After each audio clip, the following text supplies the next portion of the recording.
I'm standing at the edge of a river that's 15 minutes from my house. I love to come here and look at the water. Fresh, it's clear, spring-fed, and very, very clean. I like it that way. It makes me feel peaceful. It's a beautiful day. Sometimes you just kind of walk along and you look around and you're just so happy. And then you come across a sign like this. Is this a premonition? The truth is, we're lying in a bed of weapons of mass destruction, and most of us aren't even aware of it. And they say water is supposed to be good for you, but is it? It's not the water, it's the plastic bottles. They're made out of polyethylene terephthalate, the substance that is essentially not biodegradable. It takes about 450 years for a plastic bottle like this to disintegrate. Then there is bisphenol A, or BPA, a chemical that can leach out of some plastic bottles into the water. Despite an extensive amount of scientific and epidemiologic information, regulatory agencies continue to assert that BPA exposures are safe. Get this. There are over 100 epidemiologic human studies linking exposure to BPA with a number of metabolic and hormonal conditions. We've been enculturated with misinformation. 41% of adults believe that water from a plastic bottle is safer to drink than water from other sources. Which is ironic because a recent consumer agency study of random plastic bottles found that up to 10% of bottles were found to have bacteria in levels unacceptable to public hygiene standards. Not only that, but you may not be aware that when plastic water bottles are stored in a warm environment, such as a hot car during the heat of the day, can leach out small amounts of BPA and the possible carcinogen antimony into the water. Then you drink it.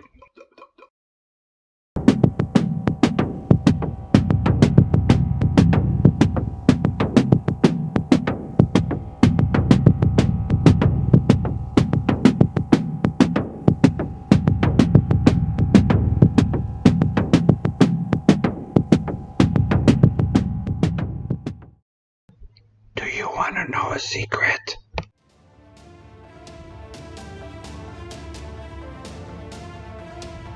The schematic on the left side with the chasing green arrows is the universal recycling symbol that was developed back in the 1970s. In the 1980s, the plastic industry developed a set of resin identification codes to characterize the different types of plastics. Notice on the right side of this figure the various numbered types of plastics, and curiously they adopted the same chasing arrows symbols. Some have said that this labeling was inadvertent, but many maintain that this was a deliberate attempt to confuse and deceive the public.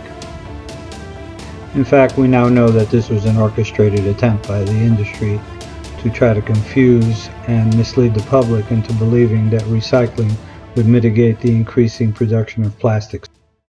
The use of chasing arrows on labeling of plastic products implies that they are recyclable. Take, for example, the 3 plastic products shown on this image.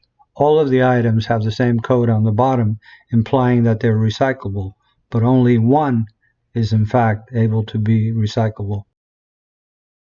New plastic is cheaper than recycling. Recycling labels are deceptive. We are being lulled, folks. Welcome to Plastico Domingo!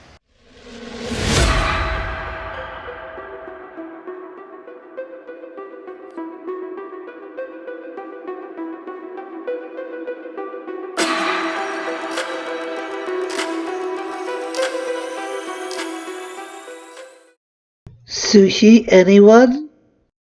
Hi there, RJ Gonzalez-Rothi here. at Mango For You Studios. Well, I laid some heavy stuff on you, didn't I? There are a couple of things I did not share with you, however. One is that most of the stuff I talked about had to do with the United States. But in point of fact, China, Indonesia, and the Philippines are the worst plastic polluters in the world. So Plastico Domingo is not necessarily a local thing, it's a global thing. The second thing I didn't share with you is that about 17 million barrels of oil go into the manufacture of plastics every year. So this is a big source of use of petroleum. A big question here is, can we fix this problem? Or are we really at the end of the road? I like to believe that we can fix this problem, but it's going to take a lot of courage, innovation, as well as perseverance. There are several possible solutions to this, but I have to acknowledge that the first one has to do with the fact that, particularly in America, we are bound to the 3 C's: comfort, convenience, and complacency. And unless we acknowledge, each of us personally, that in point of fact, we really don't need a plastic bottle to drink water out of. It's just a comfort, it's a convenience, and getting rid of that plastic bottle, even when we know that it does not break down, becomes an issue of complacency. We all like to follow this wishful idea that if it's recycled, it's okay. But we're not recycling it. That is the crux of the problem. So where do we go from here? Well, the things that you can do as an individual are, for one, get yourself a stainless steel water drinking bottle. Drink bottled water. If you're concerned about the safety of your water, get a water filter. I have a pitcher filter that we use. We also have a whole house filter. So that's not a big deal. In point of fact, people have calculated that a single bottle of water costs about 500 times what a bottle of tap water costs you. Think about that. When you have a problem, before trying to reinvent the wheel, it's always good to look and see if others have found appropriate solutions and can we build on those. If we look to Germany, Germany has had an incredibly successful plastic recycling program for many years. In fact, over the past 10 years, their recycling of plastic matter has been over 99%, and their overall recycling rate as a country is about 67%. How have they done this? For one, there is national commitment by the government and regulations for the whole country, so there's this uniformity of the system. Secondly, there is great input from the public and buy-in as to the importance of recycling. So what are some of the things that the Germans have done? For one, they've created mandatory waste sorting, and they have put the onus on manufacturers of plastics and distributors of plastics to have to pay if the products are not properly recycled. The second thing they've done very efficiently is what are called DRSs, deposit refund schemes. That means that when you buy a product like a bottle of water, you pay an upfront deposit to the retailer, you use the material, you drink your water, and you bring the bottle back and you get a refund from any retailer. Extremely successful system. And thirdly, they've established a very simplified recycling scheme. Anything that has a green dot on it means it's recyclable, period. None of this complex scheme, we would do this, the triangle this, the chasing arrows that.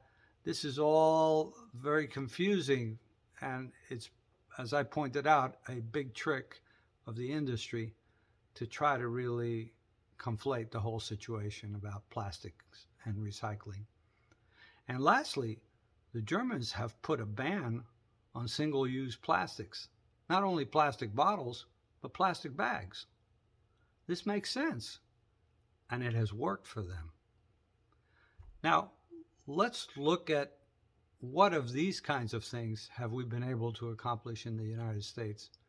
It turns out that some cities have actually been successful at passing bans.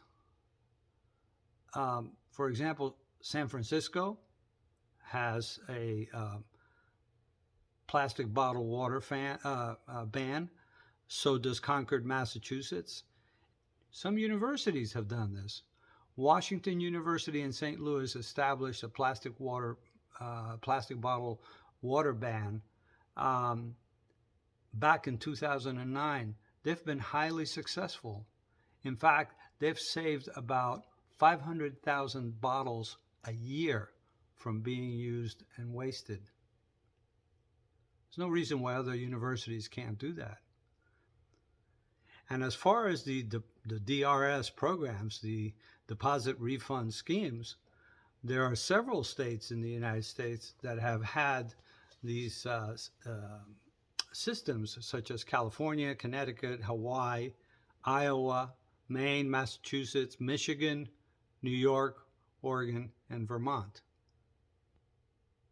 So if some states can do this, it is at least an incentive for the people who buy these products to at least return them for proper recycling. So, can we change the world? Can we make a difference? I think we can, but it's not going to be easy. You know, there are three types of people in the world. People who make things happen, then people who are the yes but people, and then those people who sit around wondering what happened. I like to believe that people who make things happen are the driving force behind of the good things that happen in our society. But I also like to believe that the yes buts are potentially changeable in terms of opinions and ways to make change for the positive. That's what we need. The yes buts often change their minds when you provide them with facts. Which of those three kinds of people are you? And are you willing to take the chance to make things better? The only thing I ask, if you find this video helpful, for you to share it with others, because I think when things go viral and people learn about this stuff, they're more likely to make a difference.